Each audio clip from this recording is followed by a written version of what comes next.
जय Shri Ram. Welcome to English learning classes. और इससे पहले हम वर्ब को, क्रिया को हम हिंदी में पढ़ चुके हैं। अब हम क्रिया को इंग्लिश में पढ़ रहे हैं। क्रिया, what is verb and types of verb. ठीक है। So a verb is a word that denotes being or having or doing or an action in any form. मतलब क्रिया वह होती है जिससे किसी कार्य के होने का पता चलता है। जैसे the man is honest, I have a sharp knife. The boy kicks the ball. The moon looks bright. तो इस तरीके से इसमें क्या हो रहा है, इसमें बीइंग वर्ब है, इसमें हैविंग वर्ब है, इसमें डूइंग वर्ब है, इसमें एक्शन वर्ब है। तो इस तरीके से क्रिया की इससे पता चलता है कि इसमें कुछ कार्य हो रहा है। तो कार्य का होना या प्रगति पर होना क्रिया कहलाता है। The verb is a word that tells about the action being done by the person and animal. Example क्या है? कार्य दो ही आदमी कर सकते हैं, पर्सन कर सकते हैं, नहीं तो एनिमल कर सकते हैं। क्यों? सजीव ही कार्य कर सकते हैं, निर्जीव कार्य कैसे करेंगे? निर्जीव से हम काम लेते हैं, निर्जीव कार्य नहीं करता, कार्य हम करते हैं। He writes, वह लिखता है। She works, वह काम करती है। तो इसमें क्या हो गया? राइट्स और वर्क्स जो है ये वर्ब हो गया। तो वर्ब्स जो है, वर्ब टेल्स अस, क्या क्या बताते हैं? व्यक्ति या वस्तु की स्थिति को। कई बार व्यक्ति के पोजीशन को जो बताया जाता है वो पोजीशन भी वर्ब होता है। जैसे दिस पेन इज यूजलेस, यह पेन बेकार है। इसमें कहीं साफ साफ क्रिया नहीं दिख रही है, इसमें क्या क्रिया दिख रही है? व्यक्ति या वस्तु की स्थिति का बोध पता चला, और जब स्थिति का बोध पता चलेगा तो वो भी एक क्रिया है। और इसीलिए यहाँ पर इज आया है। द पेन इज यूजलेस, व्यक्ति या वस्तु के साथ क्या हो रहा है। What is done or to be done with the person or thing. The stick is broken, छड़ी टूटी हुई है। फूड इज ईटेन, खाना खाया जाता है। तो इसमें क्या हो रहा है? व्यक्ति या वस्तु के साथ जो कुछ हो रहा है उस एक्टिविटी को भी क्रिया कहते हैं। व्यक्ति या वस्तु क्या कर रहे हैं वो तो क्रिया है ही। But person or thing does, that is a verb. He rights, वह लिखते हैं, ये क्रिया है, लिखना क्रिया है। नवेंदु प्लेस, नवेंदु खेलते हैं, खेलना एक क्रिया है। तो इस तरीके से जिस किसी भी सेंटेंस में वस्तु या वस्तु की स्थिति का बोध होता हो, व्यक्ति या वस्तु के साथ क्या हो रहा हो का बोध होता हो, व्यक्ति या वस्तु क्या कर रहे हैं का बोध हो रहा हो, उसको हम क्रिया कहते हैं।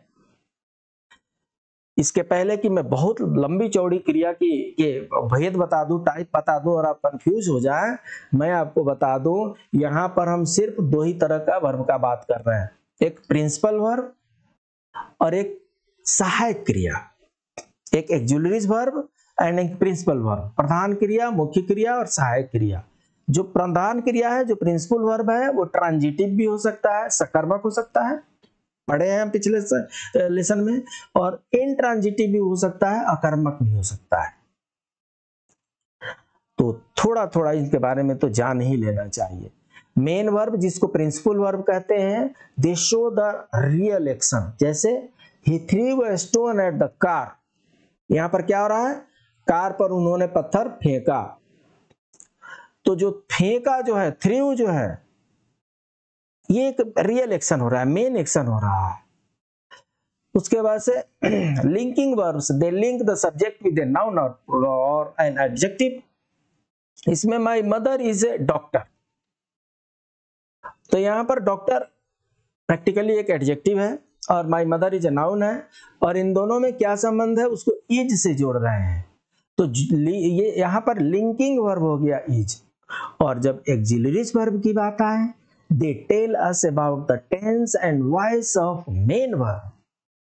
नॉर्मली मेन वर्ब की ये हेल्पिंग होती है, सहायक होती है। जहां मेन वर्ब होगा उसके साथ कोई ना कोई एक्सिलरीज वर्ब आ जाती है, उसकी सहायक क्रिया आ जाती है। इसको हम और आराम से हम समझते हैं। यहाँ पर थोड़ा ट्रांजिटिव और इंट्रांजिटिव वर्ब के हम डिफरेंसेस समझ लेते हैं। He reads a book, यहां पर देखिए ये कर्म है और ऑब्जेक्ट है ये। तो जहां पर भी ऑब्जेक्ट हो गया ये ट्रांजिटिव वर्ब होगा। देखिए रीड्स, सिंग्स, क्या sings a book, reads a book, तो बुक यहाँ पर कर्म हो गया। तो जब बुक यहाँ पर कर्म हो गया तो रीड्स क्या हो गया, ट्रांजिटिव वर्ब हो गया। यहाँ पर सॉन्ग जो है कर्म हो गया तो सिंग्स जो है ट्रांजिटिव वर्ब हो गया। Reads, sings, play, plough, take, writes, bought, ये सब ट्रांजिटिव वर्ब है because they are followed by objects. Just you see, Ramu writes a letter, Ramu writes is not enough. It is incomplete sentence. So what is the complete? Ramu writes a letter. So this is the complete. So when noun follows a object, then it is a transitive verb. Sorry, when verb follows an object, then it is a transitive verb. When there is no object, that means verb without object. That is intransitive verb. She comes, वह आती है, क्या आती है? अरे क्या क्या आती है, इसका कोई आंसर नहीं है, बस आती है। और चूंकि कोई आंसर नहीं है इसलिए ये इंट्रांजिटिव वर्ब हो गया, अकर्मक क्रिया हो गया। ही गोज, वह जाता है, क्या जाता है? अरे क्या क्या जाता है, वो जा रहा है। वी प्ले, यहां पर देखिए, यहां पर वी प्ले क्रिकेट है, तो जब वी प्ले क्रिकेट होगा तो ये ट्रांजिटिव वर्ब होगा। और जब सिंपली वी प्ले है, यहां पर ऑब्जेक्ट नहीं है, तो इंट्रांजिटिव को यहां पर शो कर रहा है। स्लिप में है वो शो होगा, स्टे में हो जाएगा। तो इस तरीके से इंट्रांजिटिव वर्ब में कोई वर्ब नहीं होता और ट्रांजिटिव वर्ब में वर्ब ऑब्जेक्ट होता है और इंट्रांजिटिव वर्ब में ऑब्जेक्ट नहीं होता। अब यहां से कुछ आपके लिए प्रैक्टिस है। देखिए ऐसा है, इससे पहले ही हम बता चुके हैं कि वर्ब इतना इंपॉर्टेंट है सब्जेक्ट में कि बिना ऑब्जेक्ट का सेंटेंस बन सकता है, बिना एडजेक्टिव का सेंटेंस बन सकता है, बिना एडवर्ब का सेंटेंस बन सकता है। पार्ट्स ऑफ ए स्पीच में जितने होते हैं उनके किसी न किसी एक के बिना सेंटेंस बन सकता है। वर्ब के बिना सेंटेंस बन ही नहीं सकता। अगर वर्ब ही नहीं है तो सेंटेंस कहां से बनेगा? पर्पस ही डिफीट हो जाता है। वर्ब का पर्पस, सेंटेंस का पर्पस है कि कुछ ना कुछ एक्शन हो रहा है उसको बताना है। जब वर्ब ही नहीं होगा तो सेंटेंस कहां से होगा? तो इसलिए वर्ब को जानना बहुत जरूरी है। और जब आप वर्ब को जानना जरूरी है तो अगर आप हिंदी में जानते हैं तो उसके वर्ड इंग्लिश में उसका मीनिंग जानना जरूरी है। अगर सिंपली आप लिखेंगे अराइज, ये देखिए फर्स्ट अराइज, उठो, ये कंप्लीट सेंटेंस हो गया जी। अपने बच्चों को, अपने से छोटों को बोले अराइज, वेकअप, देखिए अवेक है, नहीं तो वेकअप, उठ जाओ, कम, इधर आओ, वो उधर जाओ। कहने का मतलब यह है कि बिना किसी चीज के सिर्फ और सिर्फ वर्ब से भी सेंटेंस बन सकता है। इसलिए वर्ब के मीनिंग को जानना भी जरूरी है।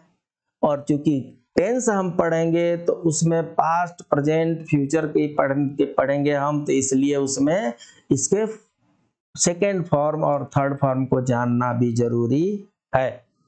सो आपसे क्या एक्सपेक्ट किया जाता है कि इसमें जितने ऐसे इसमें मैंने सिर्फ कुछ ही डाले हैं। आपको वर्ब का 500 का लिस्ट तैयार करना है। अपने से 500 वर्ब का लिस्ट तैयार कीजिए। 5-5, 10-10 याद कीजिए रोज। 500 एक दिन ना याद करें, 5-5 भी अगर याद करें, 10-10 भी अगर याद करें, 20-20 भी अगर याद करें, याद हो जाता है। तो इसमें से कुछ हमने दिया है।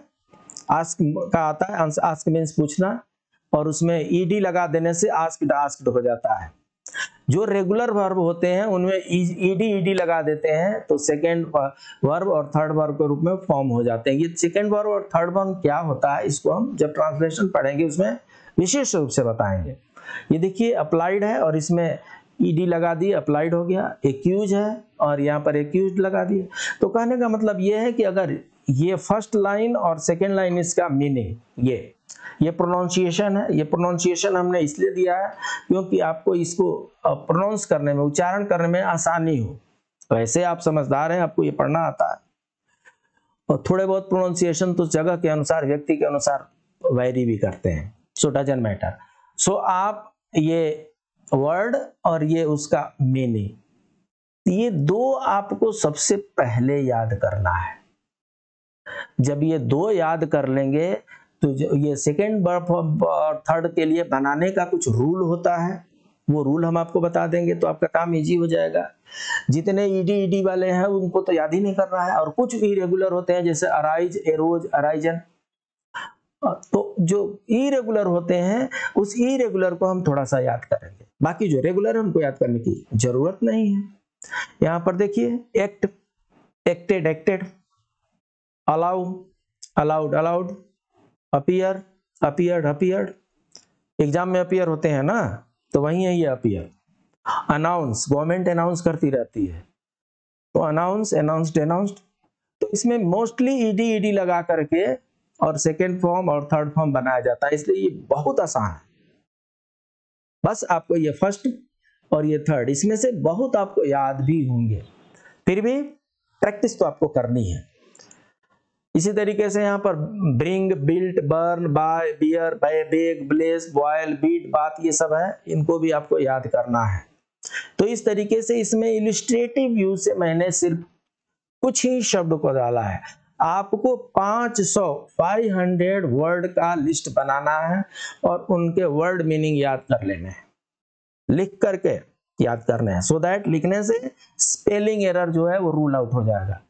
स्पेलिंग का भी बहुत महत्व है, जैसे हिंदी में प में छोटी ई पीता, पीता, प में छोटी ई पीता मीन्स फादर, और प में बड़ी ई और पीता मीन्स पीना, पानी पीना, चाहे दारू पीना, चाहे दूध पीना। तो इस तरीके से जो शब्द आपको हिंदी में मिलेंगे उनको इंग्लिश में, और जो इंग्लिश में मिल रहे हैं उनको हिंदी में। अपनी क्यूरियोसिटी को बढ़ाना है। मैं टीवी देख रहा हूं, टीवी देख रहा हूं तो इसका इंग्लिश क्या होना चाहिए? सी होना चाहिए, वॉच होना चाहिए, व्यू होना चाहिए। ये हमारी क्यूरियोसिटी का मैटर है, और जितना हमारे पास अंदर क्यूरियोसिटी होगा उतना ही हम जल्दी सीखेंगे इस चीजों को। So please keep on revising. फिर मिलते हैं नेक्स्ट क्लास में, तब तक के लिए जय श्री राम।